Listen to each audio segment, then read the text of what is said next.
Viewers, మాట్లాడితే నేను ఒంటరి వాడిని, నన్ను ఒంటరిని చేశారు అని పదే పదే చెప్పి సింపతి డ్రామాలతో కొంతమందికి చిరాకు తెప్పించి ఇంకొంతమందికి అయ్యో మన జగన్ మనం అండగా ఉండాలనిపించేలా చేసిన వ్యక్తి జగన్మోహన్ రెడ్డి.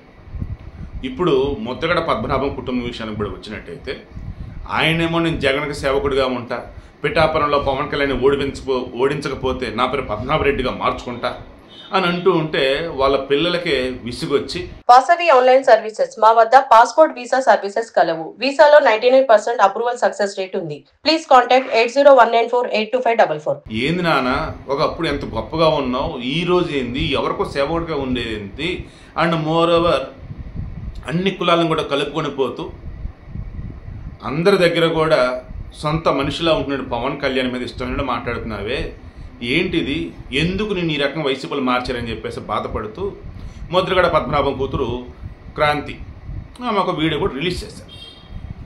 దెన్ ముద్రగడ పద్మనాభం ఒక కూతురు ఉన్నారని, ఆమె పవన్ కళ్యాణ్ అండ్ ఎన్డీఏ కూడా సపోర్ట్ ఇస్తున్నారని, వైసీపీ పాలన అంతం అవ్వాలని చెప్పేసి ఆమె బలంగా కోరుకుంటున్నారని అందరికీ అర్థమైంది.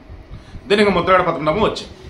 అసలు ఆయన వయసు ఎంత అండ్ కన్న కూతురు విషయంలో ఎలా రెస్పాండ్ అవ్వాలంటే కూడా ఆయనకు తెలియలేదా లేదు అన్నప్పుడు పైనుంచి వైసీపీ వాళ్ళ స్క్రిప్ట్ ఎలా ఉందా ఇక మీరు ఆలోచించండి. ఎందుకంటే ఆమె నా కూతురు ఎప్పుడు నా కూతురుగా ఉన్నప్పుడు చూడండి, అసలు మరి ఇప్పుడు నీ కూతురే కదా, కాదు వేరే వాళ్ళ ఇంటి కోడలు.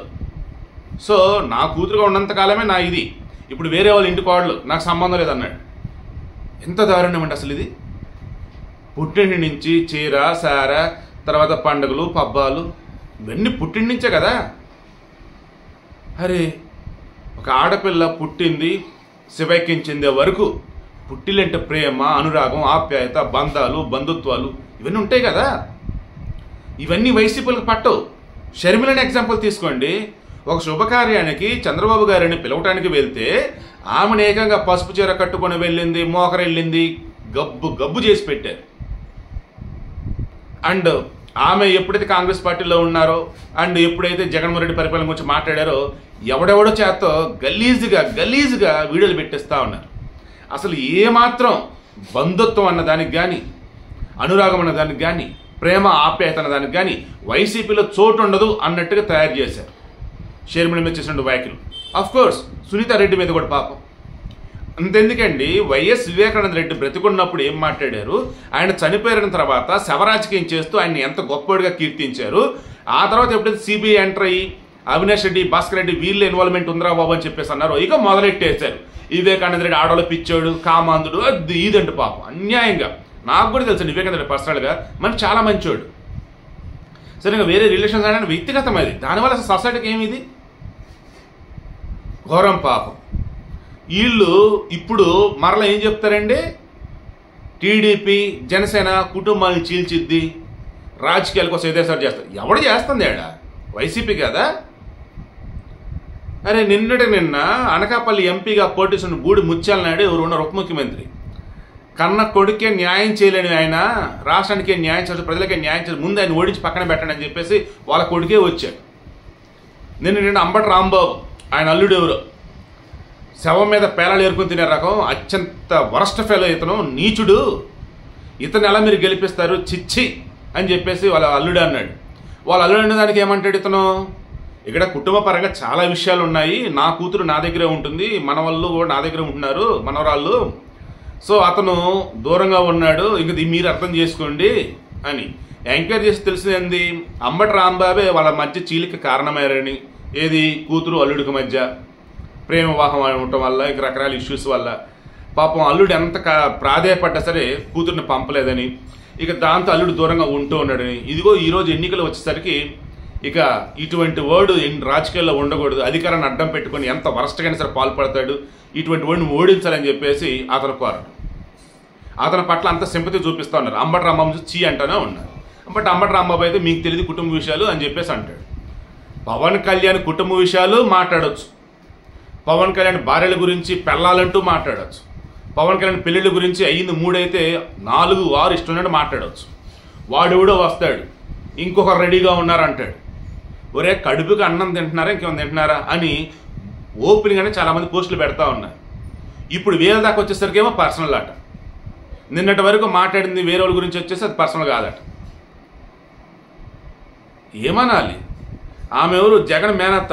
ఆమె కూడా మొన్న వచ్చి ఏం మాట్లాడుతున్నారు అమ్మాయిలు, మీరు నోరు మూసుకున్నాను అని చెప్పేసి షర్మిలని సునీతనాను వాళ్ళకి అన్నారు, నువ్వు మా మేనత్తవే కదా, వివేకానంద రెడ్డి నీ తమ్ముడే కదా, ఏమైపోయి ఇన్ని రోజులు సిబిఐలు చెప్తుంది అబద్ధమా? సిబిఐలు చెప్పింది మేము మాట్లాడుతూ ఉన్నాము. ఓహో నీ కాంట్రాక్ట్లు, నీ కొడుకు కాంట్రాక్ట్లు ఇచ్చారనా? సరే కానీ వయసు కూడా పెరిగింది కదా, అసలు ఎండాకాలం కదా, జాగ్రత్త అని చెప్పేసి వాళ్ళు ఇవ్వాల్సిన కౌంటర్ వాళ్ళు ఇచ్చారు. చూడండి, అసలు వైసీపీలో ఉన్నటువంటి వాళ్ళు ఎక్కడన్నా కానీ రాజకీయం చేయాల్సి వచ్చినప్పుడు అసలు ఇంకా బంధుత్వాలు, ప్రేమ, అనురాగ విషయం పక్కన పెట్టేస్తారు. ఇంకంతే, వాళ్ళు ఇష్టం వచ్చి చెలరైపోతారు.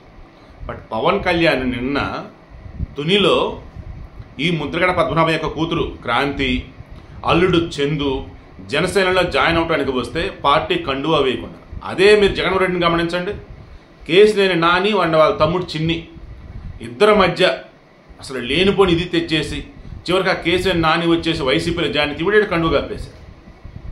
అలా చెప్పుకుంటూ పోతే ఇక బోల్డ్ అని ఉన్నాయిలే. కానీ ఇప్పుడు విషయం ఏంటి, ఈమె క్రాంతి వచ్చి అండ్ ఆమె హస్బెండ్ చందు వచ్చి జనసేనలో జాయిన్ అవుతా ఉన్నప్పుడు పవన్ కళ్యాణ్ ఆయనకు గొప్పతనం, ఇతను రీల్ స్టారే కాదు రియల్ స్టార్ కూడా నిరూపించారు. ఏమని? అమ్మా ఇప్పుడు నేను నీకు జెండా మన కండువా కప్పి పార్టీలకు ఆహ్వానిస్తే మీ నాన్న అవమానించినట్టే.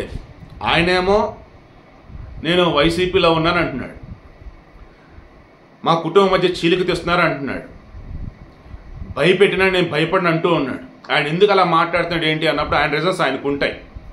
పెద్దవాడు అంటాడు, కొన్ని అంటాడు, పడదాం ఏం పర్లా పడదాం.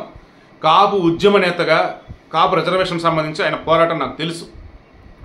సరే జగన్మోహన్ రెడ్డి గెలిచిన తర్వాత ఆ పోరాటం పక్కన పెట్టాడు, ఇంకా అవన్నీ వేరే విషయాలు వదిలేద్దాం. బట్ ఆయనకంటూ ఒక గౌరవం అనేది ఉందిగా, పెద్ద మనిషిగా నేను ఆయన గౌరవం ఇస్తాను. ఆయన నాకు గౌరవం ఇవ్వచ్చు ఇవ్వకపోవచ్చు, నన్ను ఎన్నే అనొచ్చు, నేను పడదాం. ఎన్నికల్లో ఖచ్చితంగా కూటమి విజయం ఖాయమని తెలుస్తుంది. సో మెజారిటీ భారీగా ఉండాలి, దానికోసం మనం కష్టపడదాం. వన్స్ ఎన్నికలైన తర్వాత మీ నాన్నగారి దగ్గర నిన్ను తీసుకొని నేనే వెళ్తా, మాట్లాడదాం, చక్కగా అన్ని సమస్య పోతాయి. అప్పుడు సంతోషంగా నిన్ను పార్టీలోకి తీసుకుంటానమ్మా, వచ్చే ఎన్నికల్లో నీకు టికెట్ కూడా ఇస్తానమ్మా అని చెప్పేసి హామీ ఇవ్వడం జరిగింది. ఇప్పుడైతే నేను నీకు జెండా కప్పి మీ నాన్న అవమానించలేను, మీ తండ్రి కూతుల మధ్య చిచ్చు పెట్టలేను, అండ్ మీ మధ్య ఉన్న బంధుత్వాన్ని నేను కట్ చేయలేను, అండ్ ఎమోషన్స్ ఏదైతే ఆయన ఫీల్ అవుతూ ఉన్నాడో నెగిటివ్ వేలో వద్దమ్మా. తండ్రి కూతురు లాంటి బంధం శాశ్వతం. ఆయన పెద్దోడు ఏదైనా అంటే అనొచ్చుగాక, మనం పడదాం, ఎన్నికలయ్యే వరకు వెయిట్ చేద్దాం, ఎన్నికలైన తర్వాత ఆయన కలుద్దాం, మాట్లాడదాం, సంతోషంగా ఆయన ఒప్పించి అప్పుడు నువ్వు జనసేనకు రామ్మా అని చెప్పేసి అన్నాడండి. ఎంత గొప్పగా చెప్పాడండి. ఇది కదా బంధాల విలువ తెలిసినాడు, బంధుత్వాల విలువ తెలిసినాడు, అనురాగం ఆప్యాయత తెలిసినాడు. ఇతనికి జగన్కి అసలు ఏమన్నా పోలికుందా? సొంత చెల్లె మీద నీచంగా వాళ్ళ పార్టీ వాళ్ళే మాట్లాడుతూ సైలెంట్గా ఉన్నాడు జగన్మోహన్ రెడ్డి. అదేమంటే చెల్లిని మిస్ అవుతున్నా అంటాడు. కబుర్లే చేసే మొత్తం ఎట్టాగే ఉంటుంది. సో కన్క్లూజన్, పవన్ కళ్యాణ్ విషయంలో ఇప్పటికైనా నీచగా మాట్లాడు ఎవరున్నారో సిగ్గు తెచ్చుకోండి. పవన్ దరిదాపుల్లో మీ నాయకుడు కావచ్చు, మీరు కావచ్చు, ఎవరైతే ఈ రిలేషన్స్ గురించి వరస్ట్గా మాట్లాడుతున్నారో అసలు అర్హత కూడా లేదన్నమాట. పవన్ దరిదాపులో ఉండే అర్హత మీకు